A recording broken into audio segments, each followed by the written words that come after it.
এ ফেরেশতা, এ জমিন, তোমরা যারা জমিন ধ্বংস করে দিতে চাও, আমি আল্লাহও দেখতেছি কেমন গুনাহ হইতেছে।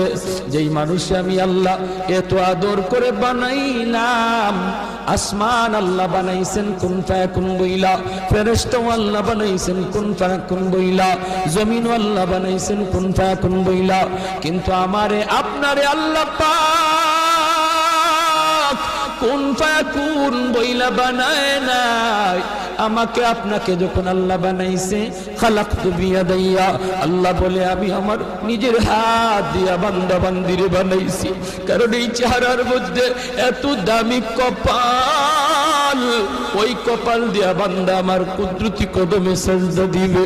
এই কপালটার এত দাম, এই কপাল কুন ফায়াকুন বললে হয় না, এই কপাল ফেরেশতাদের হাতে বানাইলেও হয় না, আমি আল্লাহ নিজের হাতে বানাইছি।